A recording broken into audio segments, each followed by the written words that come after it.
মদিনায় একজন যুবক অনেক মাইল সফর করতেছে। যেই সফর করতে করতে তার যখন একটু ক্লান্ত আসার পরে একটা জায়গা বিশ্রাম নেওয়ার জন্য খুঁজতেছি। ওই জায়গাতে আরাম যখন করতেছে, আরাম করতে করতে ক্লান্তময় শরীর হঠাৎ করে ঘুম এসে গেছে। ঘুম আসার সাথে সাথে কোনো কিছু বলতে পারে না। ওই অবস্থায় তার উঠটা একটা মালিক যেই জায়গার মধ্যে কিছু গাছগুলো রোপণ করেছে ওই বাগানের মধ্যে ঢুকে গেছে। মালিকটা বৃদ্ধ মালিক কাজ করতেছে। হঠাৎ করে দেখা যায় ওই লোকটা গাছে কাজ করার সাথে সাথে উটটা ঢুকার সাথে সাথে কিছু গাছ উট নষ্ট করে দিয়েছে। ওই মালিক ওই অবস্থায় একটা পাথর হাতে নিয়ে ওই উটটাকে তাড়ানোর জন্য যখন ডিল মারতে দেরি হয়েছে, ওই উটটা মারতে দেরি হয় না। যার মরণ যেখানে লেখা সেখানে হবে, হোক মানুষ অথবা প্রাণী, প্রত্যেক প্রাণী তাকে মৃত্যুর সাথে গ্রহণ করতে হবে। ওই অবস্থায় উটটা মারা গেছে। উটটা মারা যাওয়ার পরে এবার ওই বৃদ্ধ মালিক আশ্চর্য হয়ে গেল, কি করলাম আমি, একই কাজ করলাম।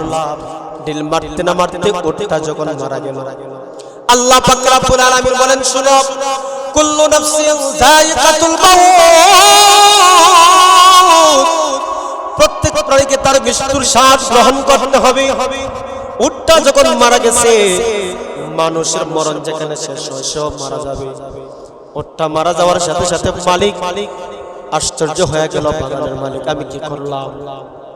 ওই অবস্থায় হঠাৎ করে দেখা যায় যে যুবকটা বৃক্ষের নিচে ঘুমানো ছিল, এই বৃক্ষের নিচের যুবকটা ঘুম ভেঙে গেছে। ঘুম ভাঙার পরে আবার ওই যুবকটা তার উটটাকে যখন খুঁজতেছে, উটটাকে খুঁজতে খুঁজতে দেখা যায় একটা বাগানের পাশে উটটা মারা মইরা পড়ে রয়েছে।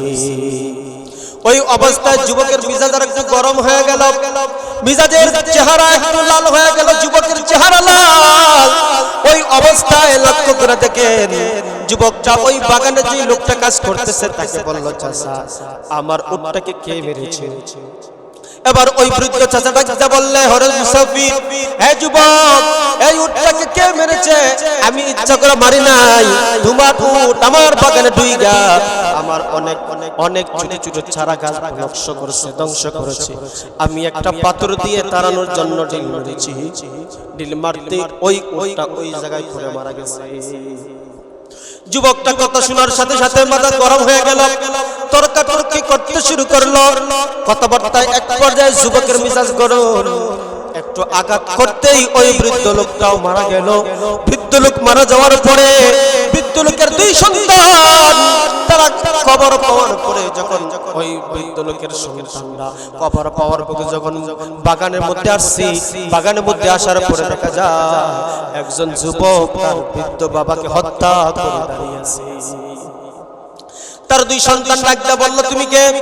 সে বলল, আমি এই মালিক আমার উটটাকে মেরেছে, আমি তাকে একটু আঘাত করেছি, সে আমার উপর চড়াও হয়েছে, গরম হয়েছে, এই জন্য আমি একটু আঘাত করেছি।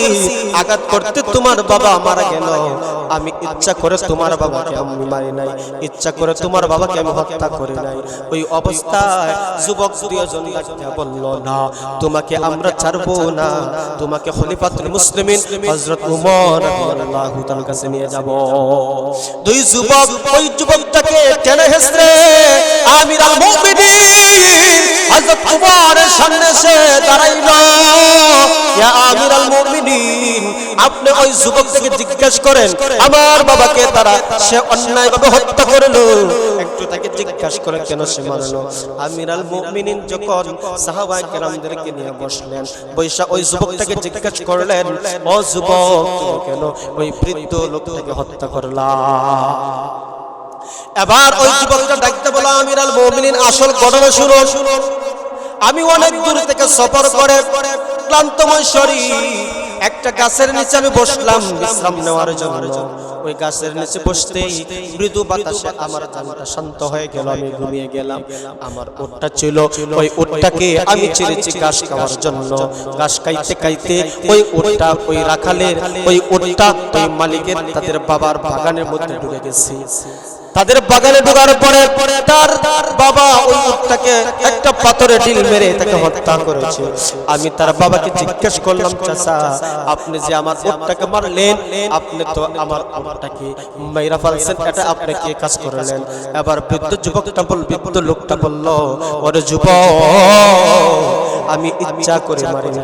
আমার অনেক দূর সফর করতে আমার শরীর একদিকে ক্লান্ত, ইয়া আমিরাল মুমিনিন, আমার শরীর ক্লান্ত, আমার মিজাজ গরম হয়ে গেছে, এই জন্য আমি একটা পাথর দিয়ে তার বাবাকে অল্প আঘাত করেছি, ওই লোকটাও মারা গেল।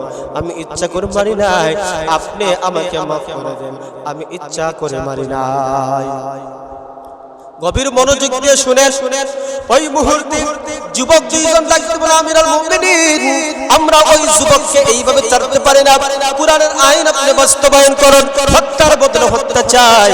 আমিরাল মুমিনিন ডাকতে বললেন, ওরে যুবক, চাইলে তুমি একটা উট যে মারা গেছে, একটা উট তো তাদের বাবা কিনে দিতে পারতো, তারাও কিনে দিতে পারতো, তুমি হত্যা করলা কেন? সামান্য একটা উটের কারণে তুমি যাকে হত্যা করলা, তুমি ওকেও তোমাকেও তার হত্যার বদলে হত্যাই হতে হবে, এটাই হলো চূড়ান্ত ফয়সালা। যুবক ওই মুহূর্তে ডাকতে বলে, আমিরাল মুমিনিন, আমাকে হত্যা করবেন, অসুবিধা নাই, তবে একটা জিনিস আমি আপনার কাছে অনুমতি চাই, একটা জিনিস আমি আপনার কাছে চাই। সেই কি কথা বলো যুবক? এবার যুবক ডাকতে বলল, আমিরাল মুমিনিন, আমার বাড়ি হলো অনেক দূরে, আমার কাছে অনেক মানুষের কিছু পাওনা দাওনা আছে, আপনি যদি আমাকে অনুমতি দেন, আমি আমার পাওনাগুলো দিয়ে আসবো, আমার মা বাবার কাছ থেকে শেষ বিদায় নিয়ে আসবো, আমার বিবির কাছ থেকে শেষ বিদায় নিয়ে আসবো, আমার পাওনাদারে পাওনাগুলো আদায় করে আসবো। যদি পাওনাদারে পাওনা আদায় না করি, কিয়ামতের কঠিন ময়দানে আমি আল্লাহর সামনে দাঁড়াবো, সেই দিন আমি পাওনাদারের কাছে আটকা পড়ে যাব। আমিরাল মুমিনিন ডাকতে বললেন, না না না, তোমাকে এইভাবে আমরা ছেড়ে দিতে পারি না, তুমি একজন অপরিচিত মুসাফির, তুমি একজন অপরিচিত মুসাফির, তোমাকে কেমনে আমরা ছেড়ে দিব? তোমাকে আমরা ছেড়ে দিতে পারি না। তুমি এই সমস্ত সাহাবায়ে কেরামদের মধ্য থেকে একজনকে জিম্মাদার তুমি যদি বানিয়ে দাও, তারপরে আমরা তোমাকে ছেড়ে দিতে পারি। এবার ওই মুসাফির যুবকটা ডাকতে বলল, আমিরাল মুমিনিন, আমি তো এখানে অপরিচিত, আমার বাড়ি এখানে নয়, আমার ভাই নাই, আমার চাচা নাই, আমার আত্মীয় স্বজন নাই, এই অপরিচিত একজন যুবকের কে জিম্মাদার হবে? আমাকে আপনি একটু দয়া করে মায়া করে, আমাকে একটু দয়া করে মায়া করে এই সুযোগটা একটু আমাকে দিয়ে দেন। সকল সাহাবায়ে কেরাম নীরব, কেউ কোনো কথা বলে না। সাহাবায়ে কেরাম কোনো কথা নাই, কোনো উত্তর নাই, কোনো জবাব নাই, কেউ কোনো কথা বলে না। হঠাৎ করে নবীজির এক সাহাবী আবু যর গিফারি রাদিয়াল্লাহু তাআলা আনহু হাতটা তুলে বললেন, আমিরাল মুমিনিন, আমি ওই মুসাফির যুবকের জিম্মাদার। আমিরাল মুমিনিন আবু যর রাদিয়াল্লাহু তাআলা আনহুর চেহারার দিকে তাকায় রইলেন। আবু যর, তুমি নবীর একজন জলিল কদর সাহাবী, ভেবে চিন্তে তুমি বলো, এই যুবক অপরিচিত, আমরাও জানি না তার বাড়ি কোথায়, ঠিকানা কোথায়, তুমিও জানো না তার বাড়ি কোথায়, ঠিকানা কোথায়। সে যদি ধোঁকা দেয়, তাহলে তার পরিবর্তে তোমাকে হত্যা করা হবে। আমিরাল মুমিনিনকে উদ্দেশ্য করে আবু যর ডাকতে বললেন, হে আমিরাল মুমিনিন, আপনি আমাকে একটু দয়া করেন, মায়া করেন, ওই যুবকের জিম্মাদার আমি হয়ে গেলাম, আমি ওই যুবকের জিম্মাদার। সে একজন মুসলমান, সে হলো আমার ভাই, যদিও রক্তের সম্পর্ক নয়, ঈমানের সম্পর্কে সে একজন আমার ভাই। আমিরাল মুমিনিন ওই যুবককে এক সপ্তাহের ছুটি আপনি দিয়ে দেন, আর আমাকে আপনি জিম্মাদার হিসাবে আমি আপনাকে দিয়ে দিলাম। আবু যর রাদিয়াল্লাহু তাআলা আনহু ওই অবস্থায় জিম্মাদার হয়ে গেলেন। লক্ষ্য করে দেখেন, যুবককে যখন ছেড়ে দেওয়া হলো, মদিনার মধ্যে রুল পড়ে গেল।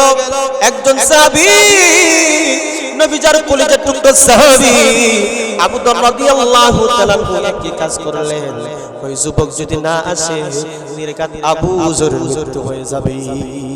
লক্ষ্য করে দেখেন, দিনের পথে দিন যাইতেছে যাইতেছে, সপ্তাহ গনিয়ে যখন জুম্মাবার আসলো, শুক্রবার আসলো, এবার মদিনার কৌটো বসবে। সকলে জুমার নামাজ উপস্থিত। জুমার নামাজের পরে মদিনার কোর্ট বসবে। সকলে উদ্দেশ্য একটাই, যদি ওই যুবকটা না আসে, নবীজির সাহাবী, কলিজার টুকরা সাহাবী আবু যর রাদিয়াল্লাহু তাআলা নির্ঘাত হত্যা হবে। কেমনে এটা সহ্য করা যায় না, এটা বরদাস্ত করা যায় না। জুমার নামাজ আদায় হয়ে গেল, মদিনার কোর্ট বসলো। এবার বাদী বিবাদীর পালা। ওই যুবক দুইজন উপস্থিত। এইদিকে আবু যর যে যুবক হত্যা করেছিল তার পক্ষে জামিনদার উপস্থিত। বিচার যখন শুরু হলো, সাহাবায়ে কেরাম চতুর্দিকে তাকায়, কাউকে দেখা যায় না, ওই যুবকের কোনো আলামত দেখা যায় না। এবার আবু যর চেয়ে রইলেন আমিরুল মুমিনের চেহারার দিকে। আবু যর ডাকতে বললেন, আমিরুল মুমিনিন, আপনি টেনশন হওয়ার কোনো কারণ নাই, আপনি আপনার ফয়সালা আপনি চালু করেন, কার্যক্রম আপনি শুরু করেন। সাহাবায়ে কেরাম ডাকতে বললেন, ইয়া আমিরুল মুমিনিন, আপনি ফয়সালা দিবেন, একটু থামেন, কয়েকটা মিনিট সময় আমাদেরকে একটু দেন, দেখি ওই সময়ের ভিতরে ওই যুবকটা আসে কিনা। লক্ষ্য করে দেখেন, আমিরুল মুমিনিন বললেন, ঠিক আছে, অনুমতি দেওয়া গেল, একটু সুযোগ তোমাদেরকে দেওয়া গেল। লক্ষ্য করে দেখেন, একটু সুযোগ যখন দিলেন, অনেক সময় মোটামুটি চলে গেল, কিন্তু ওই যুবকের কোনো আসার খবর না। আমিরুল মুমিনিন বললেন, তোমাদের মতন আমি সময় দিলাম, কিন্তু ওই যুবকের কোনো খবর নাই, আর অপেক্ষা করতে পারি না। বিচার যখন সম্পাদন করার জন্য প্রস্তুত, জল্লাদকে যখন আদেশ দিলেন, ও জল্লাদ যাও আবু যরকে হত্যা করো। মদিনার সাহাবায়ে কেরামের মদিনার সাহাবীদের চোখে দিয়ে পানি জোরজোরায়া পড়ে। নির্ঘাত আবু যর আজকে মৃত্যুবরণ করতেছে, সে নির্দোষ একজন সাহাবী আজকে মারা যাইতেছে, মৃত্যুবরণ করতেছে। সাহাবায়ে কেরাম কান্নার রোল পড়ে গেল, সাহাবায়ে কেরাম কাঁদতেছে।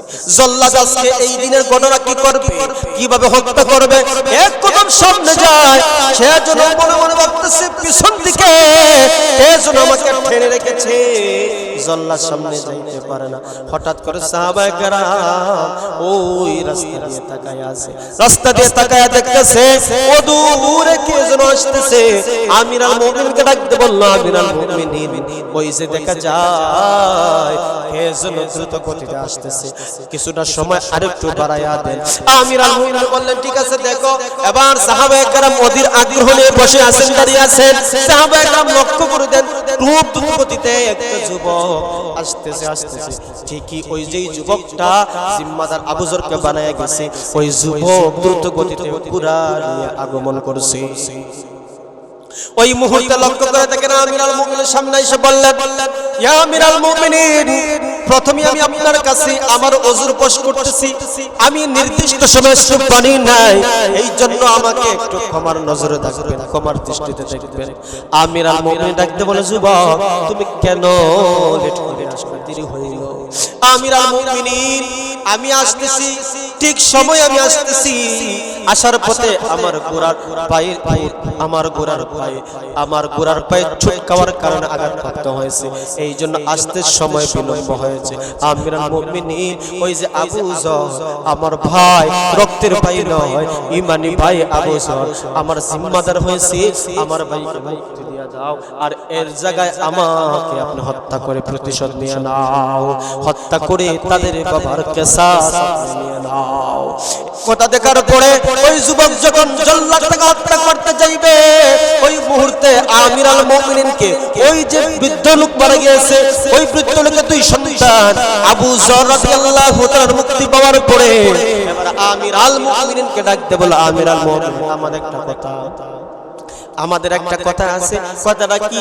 এবার ওই দুইজন যুবক ডাকতে বলল, হে আমিরুল মুমিনিন, আমরা যদি আমাদের বাবার হত্যার কেসটা আমরা যদি বাদ দিয়ে দেই তাইলে কি এটা শেষ হবে না?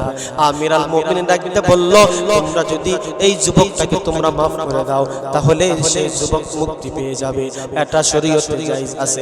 এবার যুবক জয় ডাকতে বলল, আমিরুল মুমিনিন, যুগ যুগ ধরে ওই ইতিহাস স্মরণীয় হয়ে থাকবে, যুগ যুগ ধরে ওই ইতিহাস স্মরণীয় থাকবে।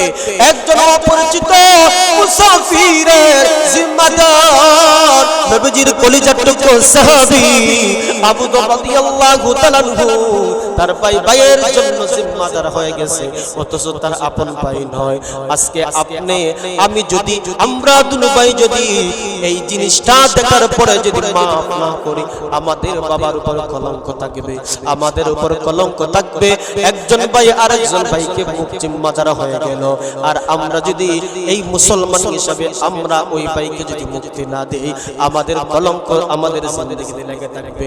আমিরুল মুমিনিন, আপনি সাক্ষী থাকেন, আমরা ওই যুবককে আমাদের পিতার হত্যার কেসাস থেকে মুক্তি আমরা দিয়ে দিলাম। এটাই ছিল সোনালী, এটাই ছিল সোনালী ইতিহাস। এই জন্য রাসূল বলেন, আল মুসলিমু আখুল মুসলিম, একজন মুসলমান আরেকজন মুসলমানের ভাই। একজন মুসলমান যদি বিপদে পড়ে আরেকজন মুসলমানের তুমি সাহায্য হইবা, কিন্তু আজকে আমাদের অভ্যাস হলো কেউ যদি বিপদে পড়ে আরো মানুষ বিপদ তার ঘাড়ে চাপায়া দেয়, আরো মানুষ তার ঘাড়ে ছাপিয়ে দেয়। এই জন্য বন্ধুগণ আমার, এই সমাজ ততক্ষণ পর্যন্ত সুন্দর হবে না, সুষ্ঠু হবে না যেই সমাজে একজন মুসলমান আরেকজন মুসলমান ভাইয়ের খতর পর্যন্ত না করবে, ততক্ষণ পর্যন্ত এই সমাজ সুন্দর।